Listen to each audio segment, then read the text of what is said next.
Muy buenas noches y bienvenidos a Desde las Cámaras, el único programa de la televisión que pone bajo la lupa lo que hacen los diputados, los senadores y los congresos locales. Buenas noches, Néstor. Hola, Adriana, buenas noches, es un gusto. ¿Y qué te parece si vamos ya directo a la información? Mire, mucho se ha hablado de la reforma fiscal que plantea nuestro país vecino, los Estados Unidos, y su presidente Donald Trump, en la que, en otras medidas, se reduce el impuesto sobre la renta y se ajusta el impuesto fronterizo. Veamos. Ante diputados y senadores, autoridades de la Secretaría de Hacienda alertaron que si México quiere copiar la reforma fiscal de Estados Unidos para bajar impuestos, debe ser analizado a fondo por el gobierno y el Congreso de la Unión, bajo la advertencia de que podría haber menos gasto o aumentar otros impuestos. Señalaron que la reforma fiscal norteamericana no es la panacea para la competitividad, ya que es regresiva, porque la baja de impuestos está sustentada en deuda pública. Nosotros no podemos tener más endeudamiento público como ya se enfatizaba. Entonces, en ese sentido, cualquier cambio y cualquier reforma que se tenga que hacer se va a tener que compensar, ya sea con recortes de gasto o con aumentos en otros impuestos o eliminar otras deducibilidades. Va a ser una discusión compleja. Y la deuda federal se puso en el centro de la discusión. Cada mexicano en este sexenio se endrogó con 33,000 pesos. La gente no lo sabe, pero la deuda que se tiene, que llegó a 9,549, tantos ceros, ¿verdad? Millones de pesos, contra una deuda que ustedes recibieron de 5,352. Entonces, indica que el país se está endrogando. Sí, llegamos a un nivel de cerca de 50% del PIB en el endeudamiento público, pero ya en 2017 vamos a estar dando a conocer los datos al cierre de enero de cómo cerró el endeudamiento público en 2017 y vamos a estar mostrando que el saldo de deuda como porcentaje del Producto Interno Bruto va a haber bajado. Los indicadores a noviembre ya lo están señalando. Durante el proceso de ratificación de 5 funcionarios de la Secretaría de Hacienda, los cuestionamientos de cara al proceso electoral no pasaron inadvertidos. Yo le quiero preguntar si usted experimenta algún conflicto de interés entre su deber de ser un funcionario leal al Estado mexicano y el hecho de que una parte muy importante del equipo con el que usted trabajó esté ahora involucrado en una campaña. Le puedo asegurar que pues toda mi labor la seguiré haciendo con el profesionalismo, la honestidad y la capacidad que me ha caracterizado, y en ese sentido sí le puedo garantizar que en ningún momento estaré actuando afectado por intereses particulares de ningún tipo. Los legisladores, en el marco de la Comisión Permanente, recibieron a Luis Raúl González Pérez, quien es el titular de la Comisión Nacional de Derechos Humanos, quien les presentó su informe. Hoy que nuestro país inicia un intenso y democrático proceso electoral, vale la pena convocar a los contendientes a la reflexión para desterrar la animadversión de nuestra lid electoral en beneficio del respeto a las personas y la consolidación de la democracia. El intercambio de ideas y propuestas durante las campañas electorales puede ser vigoroso, pero para beneficio del país jamás debe ser intransigente o fanático.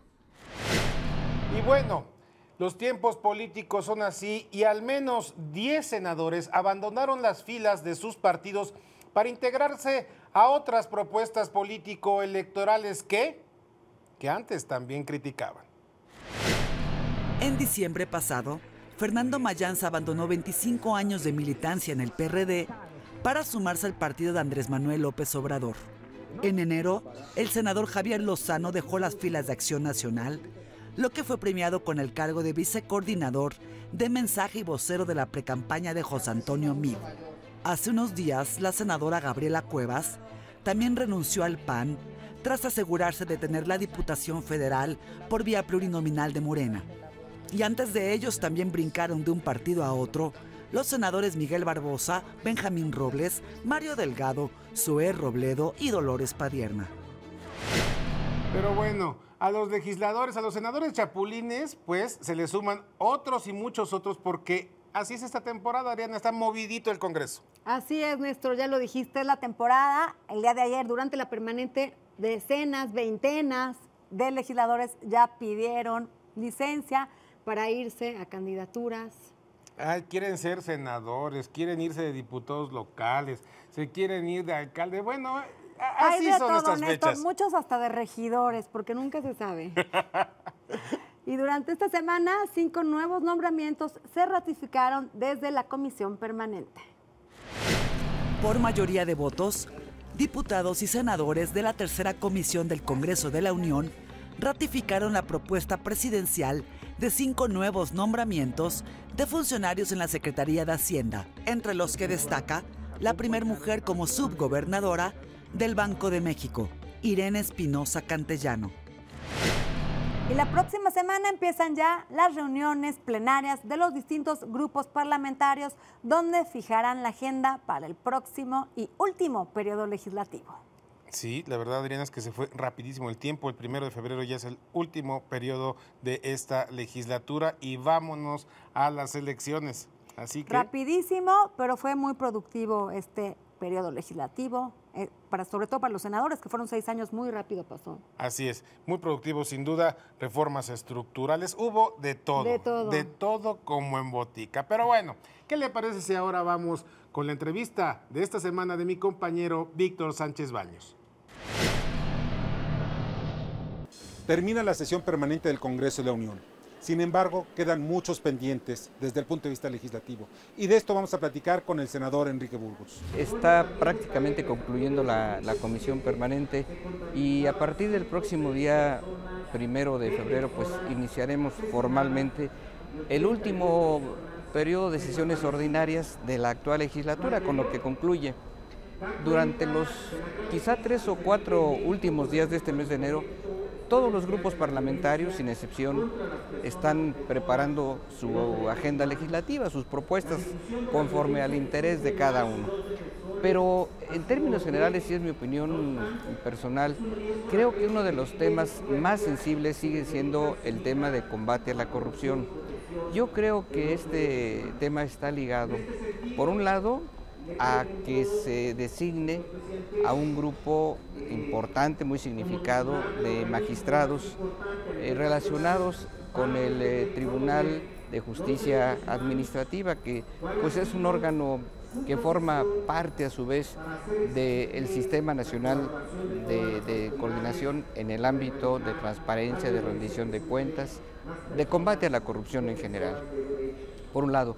Y por el otro, porque hay una designación pendiente que también es muy importante, que es el fiscal especializado en materia de combate a la corrupción. Yo creo que esta designación, en la que ya hay elementos muy avanzados en el propio Senado de la República, recordaremos que hubo una segunda convocatoria en la que participaron distintas personas, mujeres y hombres, que acreditaron que tenían conocimiento, que tenían interés en participar. Creo que será ahora la Junta de Coordinación Política en el Senado de la República, donde concurren todos los partidos políticos, la que habrá de definir, de proponer y de poner a consideración del Pleno del Senado de la República las propuestas más viables, las más consistentes, porque la tarea va a ser de alto nivel, la tarea va a ser de alta significación. La corrupción es uno de los problemas más graves que tiene la sociedad con su clase política. Los mexicanos queremos tener confianza en aquellos que administran nuestros recursos. Desafortunadamente no lo tenemos, porque fallan las leyes y también la misma clase política ha puesto obstáculos para lograr tener, entre otros, el fiscal anticorrupción, el fiscal general y todos aquellos que necesitan estar vigilantes de la ley y nuestros dineros. Por eso es importante que el Congreso, durante las próximas sesiones ordinarias, logren consensos, pero sobre todo nos den confianza a los ciudadanos sobre cómo manejar nuestro dinero. Gracias, Víctor. Y ahora vamos con nuestra experta en temas financieros, por supuesto, con Alicia Salgado. Hola muchachos, ¿cómo están?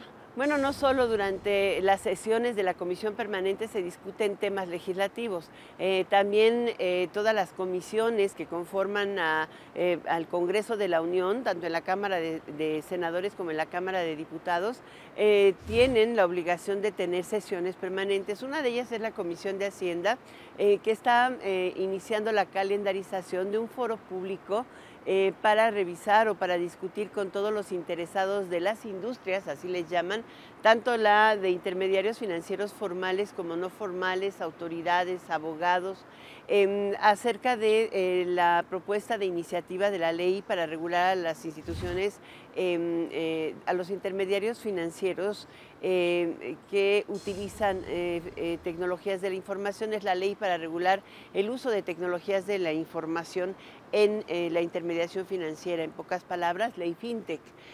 Como ustedes recuerdan, fue aprobada por unanimidad en la Cámara de Senadores al terminar la legislatura, el periodo pasado.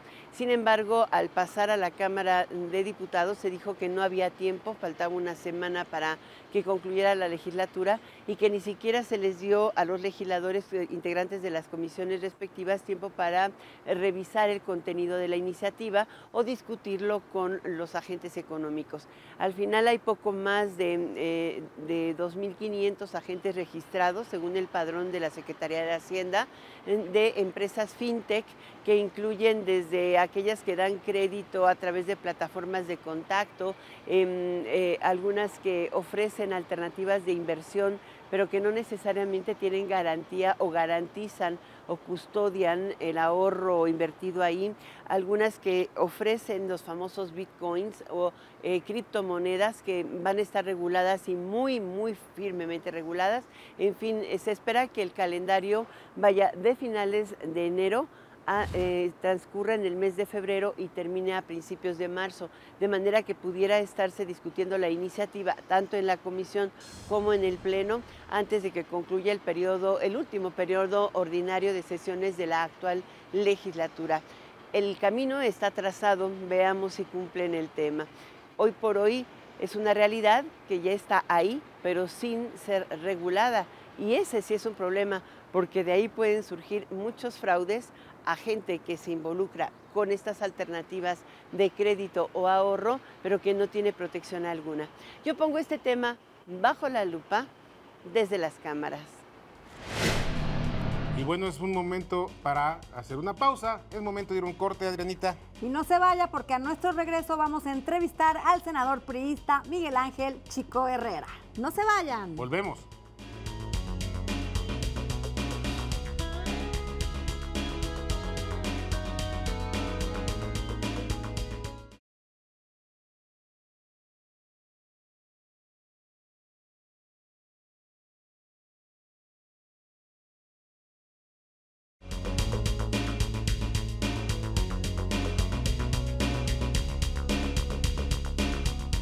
Y estamos de regreso, gracias por permanecer con nosotros. Y esta noche nos acompaña aquí en el estudio de Desde las Cámaras el senador Miguel Ángel Chico Herrera. ¿Qué tal, senador? ¿Cómo estás? Adri, muchas gracias. Néstor, muy amables en esta invitación. El gusto es para mí, a sus órdenes. Senador, pues a unos cuantos meses de que concluya la labor legislativa en el Senado y aún faltan algunos nombramientos, algunas leyes secundarias que aprobarse. Hagamos un recuento de qué es lo que falta y si están en ánimos los senadores en pleno proceso electoral de aprobar estos nombramientos y estas leyes que faltan.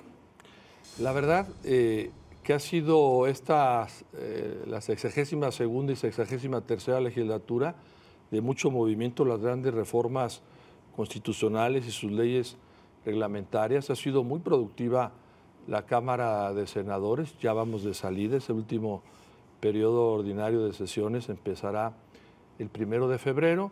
Pues tenemos temas muy polémicos, muy importantes para el futuro del país. El fiscal general, el fiscal anticorrupción, en la comisión que tengo el honor de presidir del Trabajo y Previsión Social, las leyes secundarias en materia de justicia laboral. Entonces esto nos lleva a que el periodo que se avecina tendremos un gran trabajo. Lo que tú preguntabas, hay ánimo, sí habrá pues licencias y ausencia seguramente por el proceso electoral, pero la Cámara tiene que seguir trabajando. El país no puede esperar a que los políticos nos distraigamos en los temas electorales, y yo veo desde el pasado periodo ordinario un gran ánimo de todos los grupos parlamentarios en sacar los temas adelante. Lo que pasa es que el tema electoral sí nos lleva a polemizar algunos temas que sería más sencillo si no tuviéramos en estos momentos el proceso electoral, y eso dificulta las negociaciones, pero yo espero que este Senado cierre bien y cierre con gran productividad. No faltan, sin duda, que las propias cámaras, el Senado y la de diputados, se vuelvan parte del escenario de la competencia electoral. ¿Realmente ve usted posibilidades en este periodo de negociación de sacar esos nombramientos adelante? La verdad que tenemos que cumplirle a México, tenemos que cumplirle a la ciudadanía. El fiscal general es muy importante, esa reforma constitucional que a mí me tocó coordinar en la reforma político-electoral en el 2014, desde ese tiempo está ya vigente ese asunto del fiscal general. Ahorita tenemos un encargado de la PGR, es importante tener un titular ya procesado y votado en el Pleno del Senado de la República, y también el fiscal anticorrupción. A la ciudadanía le molesta mucho la impunidad, le molesta mucho la corrupción, que los políticos se aprovechen de su cargo, y entonces es de verdad indispensable que saquemos fiscal general y fiscal anticorrupción. Y en el tema de la reforma de justicia laboral, ya tuvimos una reforma constitucional. La verdad que los sindicatos quedaron tranquilos, contentos, los empresarios, la clase trabajadora en general. Entonces la productividad y la clase sindical, los trabajadores, los pudimos sumar, y entonces ahora tenemos que llevar a cabo las leyes reglamentarias, que no es fácil porque pues hay su problemática natural de los intereses, y cada uno de los grupos, tanto empresariales como los sindicatos, las grandes centrales sindicales que existen en el país, pues tienen su punto de vista, pero están sentadas las bases para sacar adelante. Tenemos nombramientos también en algunos tribunales, algunos magistrados. Entonces yo estoy confiado en presidente de la presidenta de la Junta de Coordinación Política. Ha trabajado muy bien para sentar las bases a este periodo que se avecina. El mismo presidente del Senado, ayer, tengo entendido, antier, se reunieron la Junta de Coordinación Política y van avanzando los temas. Entonces hay ánimo, el grupo parlamentario del PRI tenemos que cumplirle a la ciudadanía, y espero que los otros grupos parlamentarios, estoy seguro que piensan de la misma manera.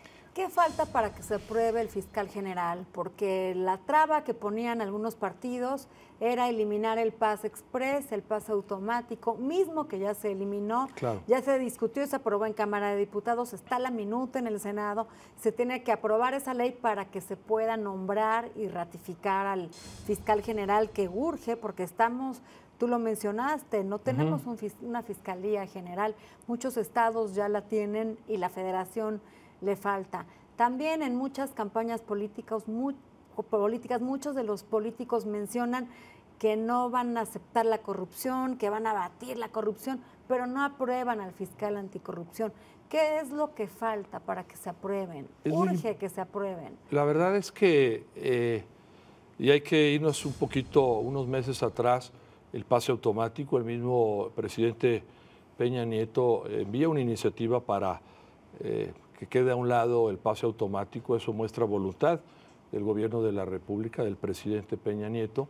Se ha aprobado, como tú lo dices muy bien, en Senado, en diputados. Ahora está en nosotros elegir a estos dos fiscales. ¿Qué falta? La verdad hay que decirlo muy claro, acuerdos políticos, los personajes que puedan aspirar a estos dos importantes cargos, me refiero al fiscal general y al fiscal anticorrupción, pues han ido al Senado, la verdad que gente con un gran prestigio, con una honorabilidad a cualquier prueba, y solo falta que nos pongamos de acuerdo en comisiones para que este asunto vaya al Pleno y podamos aprobar estas dos importantes fiscalías, la general y la anticorrupción, que son vitales para la vida política de México. En este caso, ¿no ve usted, senador, que pudiera ocurrir, como ocurrió, por ejemplo, con la Ley de Seguridad Interior, que se logre un acuerdo, que se construya la mayoría necesaria para que tengamos ya fiscal general, fiscal anticorrupción, que son, digamos, los dos nombramientos más relevantes que están pendientes en la agenda legislativa, y se vuelva después un tema ex Congreso, que se salga del Congreso, que se vuelva a convertir en un tema de zozobra en la opinión pública, de impugnación por los grupos que, pues, al parecer no quieren que avancen esas figuras? Como sucedió, como tú acertadamente lo dices, Néstor, en el tema de seguridad interior. Salió muy forzado, pero es una herramienta legislativa que el país le urge. Ya está aprobada, pero hay impugnaciones. Lo mismo podría pasar también en este tema de los fiscales, porque pues, se van politizando los temas, los nombramientos en este caso, pero ahí está el tema el fiscal general y el fiscal anticorrupción. Hay gente de la sociedad civil, que es lo que todos buscamos, que no tenga compromiso con ninguna fuerza política para que no sea cuestionado, que tenga en los dos casos, una gran capacidad, una gran cultura jurídica, que tenga también su trayectoria intachable y otros requisitos que nos pide la sociedad, una gran ética, una gran moral, y que podamos construir. Hay, la verdad, perfiles que llenan perfectamente lo que requiere la ley y lo que la opinión pública exige. A ver, Adrianita, aquí hay un pendiente en el Senado que salió de la cancha de la Cámara de Diputados, que golpea directamente a la libertad de expresión, tú lo sabes. Es esta reforma al Código Civil, si no me equivoco. Sí, es el Código Civil. En el que se establece que, pues, no se puede decir, o cualquiera se puede decir, que sufre daño moral cuando se hace público algo, aunque sea verdad. Está en la cancha del Senado. ¿Habrá prudencia en el Senado para parar esta aberración contra la libertad de expresión? La libertad de expresión? Sí, primero comentarles que yo soy un seguidor absoluto de la libertad de expresión. Yo fui periodista, dirigí un periódico allá en mi tierra, Guanajuato, en Celaya. Conozco que es estar del lado del periodismo, ahora en la política. Yo soy un convencido de que cualquier iniciativa, cualquier detalle que busque limitar la libertad de expresión, debemos de luchar en contra de poder atacar a la libertad de expresión, defender esa gran conquista que hemos tenido durante décadas en el país, que ha ido evolucionando. Claro, también como gente que lo fui de medios, tenemos que de alguna manera limitar en algunos casos el libertinaje que muchos medios de comunicación, no muchos, yo no diría muchos, algunos medios de comunicación, algunos periodistas abusan de esa libertad, pero eso no da lugar a que limitemos, como tú lo dices, como se habla del daño moral y que cualquiera pueda alegar un daño moral y estar poniendo barreras a la libertad de expresión. ¿Cómo está el ánimo ahí en el Senado? El ánimo, hay una gran defensa de la libertad de expresión de todos los grupos parlamentarios. Entonces, ojalá, yo veo difícil que pueda transitar. Ojalá precisamente, por eso el sistema legislativo es así, hay cámaras revisoras y pues una barbaridad que se comete en una, pues hay otra que se encarga y puede enmendar o detener los excesos que se pueden cometer. Es una de las grandes ventajas de nuestra vida parlamentaria, que tenemos y que se pueden perder este tipo de la libertad de expresión si se prueban este tipo de iniciativas. Y ahora es una minuta que ya se aprobó en diputados. Así es. Que está en la cancha de los senadores. Pero ya está en nuestra cancha y la vamos a seguramente a analizar a profundidad, y cualquier detalle que pueda limitar la libertad de expresión, yo estoy seguro que no transitará, Néstor. Muy bien. Pues, senador, se nos acabó el tiempo. Se agradezco mucho. Muy Gracias amable. por estar esta Gracias noche con nosotros aquí en el estudio de Desde las Cámaras, y no dejen de vernos próximo jueves a las 10:30 de la noche, Néstor. Aquí, en el único programa de la televisión abierta que analiza a profundidad y le trae a los protagonistas de la Cámara de Diputados, la Cámara de Senadores, todo lo que es el Congreso de la Unión, sin duda, los congresos locales y la Asamblea Legislativa de la Ciudad de México. Nos vemos la próxima semana. Buenas noches. Hasta luego.